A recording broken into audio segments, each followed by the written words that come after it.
Pessoal, nosso cumprimento a todos que acompanham o nosso programa, nosso trabalho aqui pela internet, né? Representando o Centro Espírita Eurípides Barçanufo de Ipiaçu, o Espiritismo via web. Eu queria falar com vocês um pouquinho. Estou aqui com um livro, Construção do Amor, de Francisco Cândido Xavier, pelo Espírito Emmanuel, e eu queria falar um pouquinho com vocês sobre a serpente invisível. O Emmanuel aqui se refere a uma questão que atinge a todos nós. Vamos fazer a leitura aqui da mensagem e à medida que a gente for lendo, nós vamos chegar então à explicação do tema que nós viemos tratar aqui neste programa. No campo do serviço cristão, mesmo nos arraiais do espiritismo evangélico, tudo é alegria e esperança, enquanto há céu azul. Diante do sol reconfortante e amigo, é doce a expectativa em torno do futuro, e sob o pálio estrelado da noite tranquila, é mais belo sonhar com a vida noutros mundos. Então os aprendizes são firmes na confiança e seguros nas promessas. A natureza se faz o trono de Deus, a expressar-se em prodígios de sabedoria, e as criaturas são almas irmãs, em demonstrações recíprocas de entendimento e de amor. Entretanto, quando as nuvens se adensam no horizonte e a tormenta desaba, eis que as disposições do crente se modificam. Então vamos lá, o que seria a serpente invisível? A preguiça, serpente invisível, a se nos ocultar renitente nas próprias almas, exterioriza-se de imediato, através de máscaras diversas. Então tá aí, apesar da gente ter assim, uma visão de mundo diferente, que o espírita estuda, ele se aprofunda, né? Ele tem uma visão de mundo um pouquinho mais ampla do que a maioria das pessoas. Então onde termina a ciência, o espiritismo continua. E onde termina, muitas vezes, a religião, o espiritismo continua além, nos explicando e nos esclarecendo. A vida não termina no túmulo, a vida continua. A vida, ela é teimosa, ela não acaba.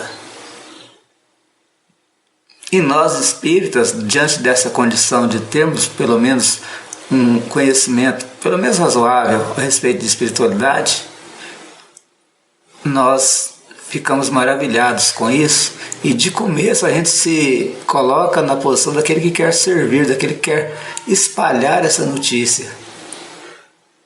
Mas aí esbarramos na questão da preguiça. Ela vem assim, devagarinho, tomando conta, e a gente vai deixando a vida nos levar, né? Como diz a música. E aí a gente deixa, às vezes, 10, 20, 30 anos, que a gente poderia utilizar para ajudar o próximo, para nos ajudar, para nos aproximar daquele que está precisando da nossa ajuda.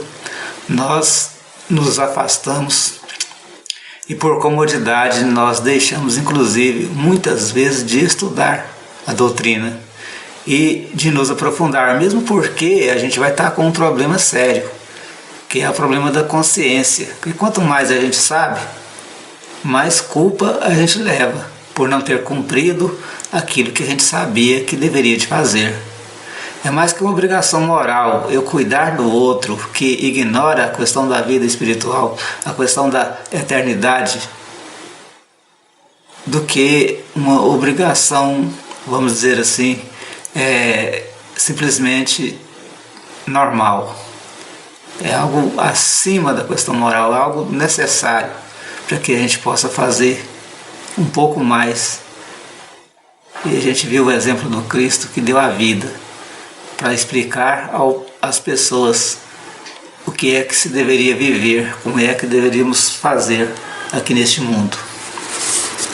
Bom, ante o fascínio da desculpa condicional às ofensas alheias, paralisa-se-nos o coração a sugerir, em forma de dignidade ferida, impossível esquecer. Então, conhecendo a questão de espiritualidade, muitas vezes assim mesmo a gente não acha possível perdoar, esquecer as ofensas, ter uma atitude diferente, e mesmo pela preguiça, né, de não querer reagir, a falta de coragem em enfrentar uma situação. E à frente do trabalho árduo, no socorro às necessidades humanas, nosso próprio espírito enverga a túnica de pretensa humildade, confundido. Quem sou eu para auxiliar? Sou um poço de vermes, um vaso de imperfeições. Vejo isso muitas vezes. A pessoa se acha incapaz, incompetente para fazer alguma coisa pelo outro. Nós vemos a parábola do bom samaritano, quando ali só um homem teve coragem de parar, descer do seu camelo ou cavalo, não me lembro agora, e retirar, né, o rapaz ali do chão, levantá-lo para que pudesse socorrê-lo e levá-lo a um local onde ele pudesse ser socorrido.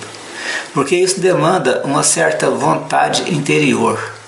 Isso demanda uma certa alegria em poder fazer o bem ao outro.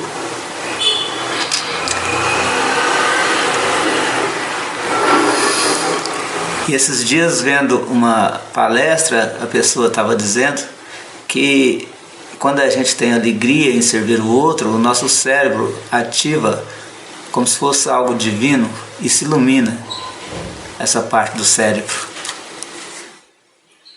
Perante os testemunhos de paciências, costumamos exibir suposta superioridade moral e afirmamos peremptórios: não alcancei a santidade, agora não posso mais.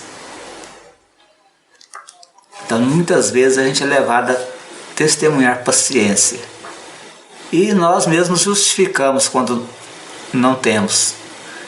Justificamos que não tínhamos capacidade mesmo de ter paciência em relação àquela pessoa, em relação àquele fato, àquela coisa. E ainda dissemos que não alcançamos a santidade, portanto, temos pleno direito de não termos paciência. Isso é uma espécie de acomodação que muitas vezes aflige, né, e atinge a todos nós. Continua a mensagem: reteando com a luta aflitiva em favor dos companheiros infelizes, junto aos quais a vida nos pede recapitulação de atitudes e ensinamentos, adotamos imaginária fadiga e gritamos sem razão: fiz o que pude, que outros agora venham à liça para a cooperação fraternal. Então tá aí, olha. Às vezes a gente não faz ou faz pouco e nos imaginamos fatigados e sem razão nós falamos que fizemos aquilo que pudemos fazer. Uma espécie de fuga para que a consciência não cobre. E aquele que sofria, aquele que padecia, aquele que necessitou da nossa ajuda, não foi ajudado, simplesmente porque nos achamos incapazes de fazê-lo. Diante da prestação de serviço urgente ao próximo, habituamo-nos frequentemente a esposar preocupações falsas no tempo e alegamos petulantes: amanhã cuidaremos disso. Então, um amigo meu de muito tempo, ele comprava coleções de livros, comprava fitas na época, né, cassete, fitas de áudio e vídeo também, para poder ouvir, assistir palestras, para conhecer as coisas, né? Enciclopédias completas, e guardando, e dizia: quando eu me aposentar eu vou ler, amanhã eu começo a estudar. Bom, ele desencarnou com um pouco mais de 60 anos, não teve tempo.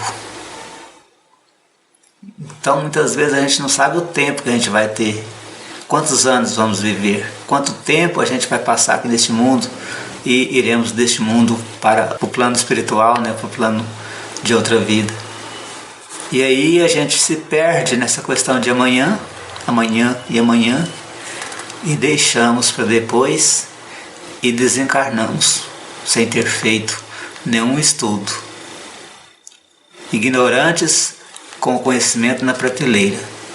Isso acontece muitas vezes com muita gente. O tempo ele escapa pelos dedos, a gente não sabe onde é que vai e quando é que vamos tê-lo de novo. É uma moeda que Deus nos dá, mas não fala para nós qual que é o montante dessa moeda, qual que é o tamanho, né? A quantidade de dias, horas, minutos que nós temos para viver. Conclui a mensagem: se te interessas realmente pela própria renovação à luz do Evangelho, anota o momento que voa e não menosprezes o ensejo sublime de ser útil.